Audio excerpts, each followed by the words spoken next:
in their home life or personal life too as well. Yeah, and really talking about physicians, because I was talking to another guest the other day, and then there's all these different energy levels. So one is like shame, guilt, fear, anger, and then all the way up to like running away from something, running towards something, service. So it's really interesting that you have that. You talk about in your business, you talk about building a business without burnout and how to grow a healing business. Elaborate on that.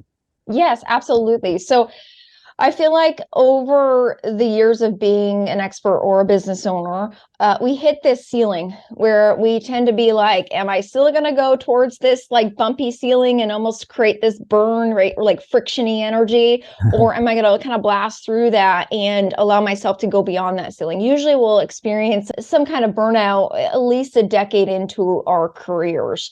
And then usually 20 years, it's usually like decades that we'll experience it. We can experience it within it too as well. So what I try to do is help people realign to themselves, right? Their authenticity, what direction they want to go, to allow that burnout. Usually burnout can also be caused by us doing something over and over that really doesn't serve us. It's almost that frictiony energy creates burnout, right? Fire in the body. And we tend to almost get into that sympathetic response around it, where we're wired and we're tired. We can't seem to do the things that we want to do. We've lacked joy in our profession or our personal life. So to allow us to break out of that and realign, right, energetically realign with the joy, the passion, the experience that we started with, right? We started with a lot of times. We almost can back align to that. And that will help people to not experience as much burnout. With especially with healing and energy, and it sounds like you're a empath, if I'm reading this right, and most likely an introvert. You discuss the role of intuition, that inner quiet voice in growing, increasing profits, your performance for entrepreneurs. Yes. And I am very empathic. So thank you for recognizing that. I find that when we as empaths or healers or experts, right, we can call us whatever we want. We tend to make ourselves wrong for following our intuition. Like we say societal, it thinks maybe intuition or that inner sense might be weird, or how do you do that? And we tend to put ourselves in a box of like, oh, we must be doing something wrong because we feel this way, or we follow our gut, or we allow our inner senses to guide us ultimately. I find that actually that's a superpower for most experts in that field. And when we actually see it as a superpower, as rather than something's wrong with us and we're doing something wrong, it actually exponentially catalysts us into a direction that we want to go. Instead of being like, this is bad, this is wrong, you can actually make it into, no, this is actually my superpower. And then learning to harness it in the way that works for us too as well. It's like building a muscle. If somebody goes to the gym and they're trying to work on their bicep muscle and they continue to do it, right? We can do that with our intuition too as well.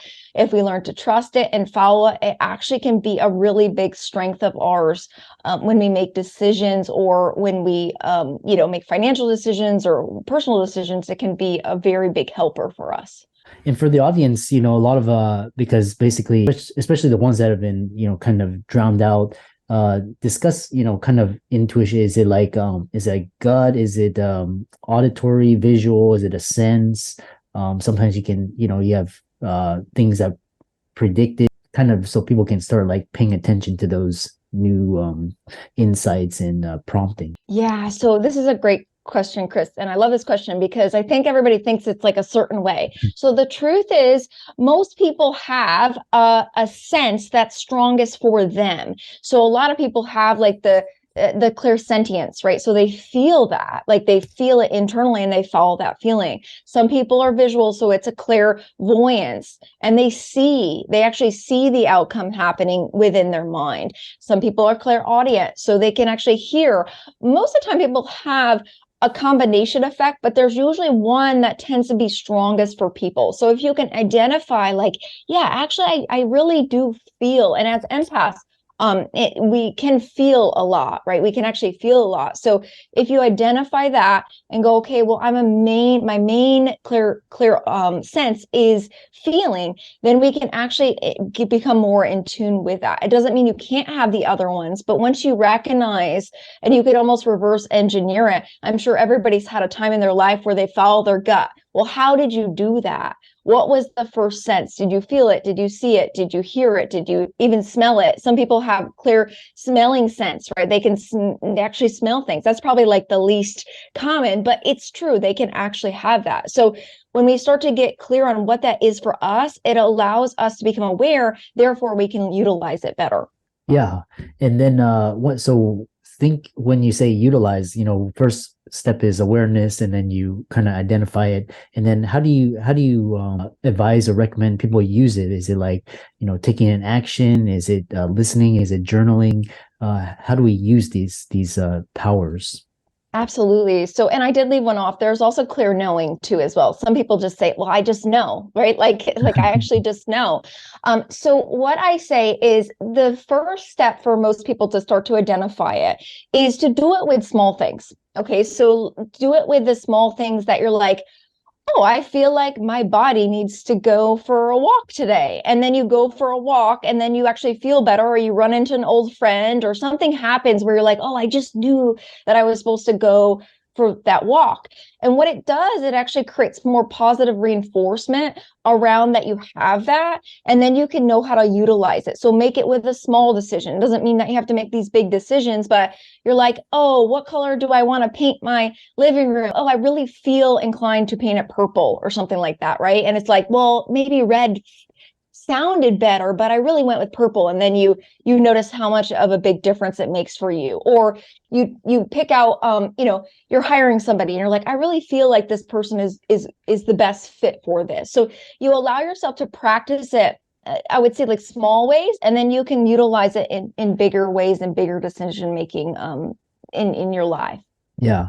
And it's interesting because when I took a leap of faith, from my launching my influencer career, it's because that you have to start out as a kid, trusting your gut and making these small decisions, and then eventually it leads up to bigger and bigger decision. I'm also curious about how this you using your intuition and in terms of attracting and manifesting this this law of attraction. How does that work, or your thoughts on that? Yeah, so they can coincide right together. It's like when we tend to let's say we're making a decision, we can start to feel, right, like what would this decision look like, and we can start to, let's say, like I'm gonna change where I live, right? Like I'm gonna move my house and I don't really know where I'm going, but I'm gonna move my house. So you can almost allow that manifestation process and the intuition to coincide. So for example, I'm going to move my house. I want to live within this range. You pick some like logical things, right? Like I want to live here. I want my house to kind of look like this. And then you can allow it to come to you almost at that sense, right? It's like you have to start to look, right? So you start to look at houses, maybe you hire a realtor, but then that house comes through that you just know is the right one, right? And you almost like manifested it based on a lot of your intuitive sense, but we're not going to take out logic. Like you still have to go out, you still have to hire a realtor, you still have to look at houses, right? So they actually can, it's almost like the alchemy of it. You can allow yourself to follow the breadcrumbs to that house by following your inner sense and your inner knowing. Now, it doesn't mean we also don't leave out that we have to have a certain price point or we have to have this inside of it.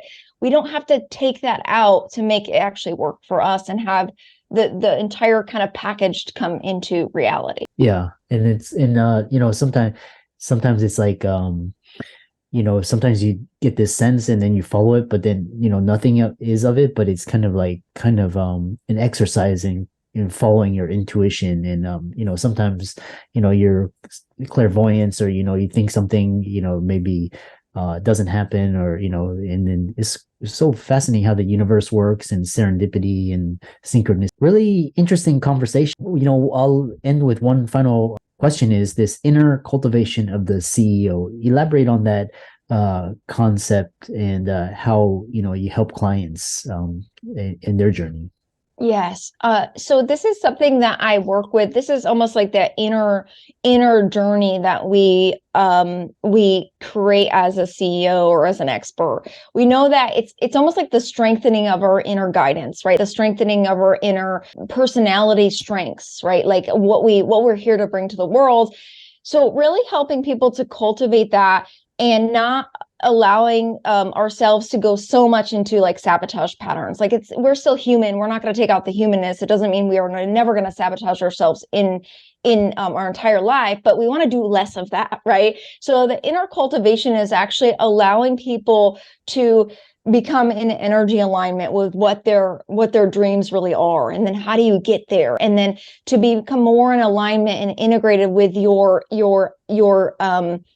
conscious, get your conscious on board, right? Instead of going into the subconscious and creating more hassle and chaos for ourselves. So when we start to intertwine this, we actually cultivate an inner persistence, an inner resiliency, and an inner almost like determination of ultimately like our free will and our destiny. So by cultivating those aspects of ourselves, it allows us to actually almost create a trajectory that we're in alignment with our greatest version of us ultimately. Yeah, I love that. I really love that. And so well said. We'll conclude it. How do people follow you, contact you, and reach out to you?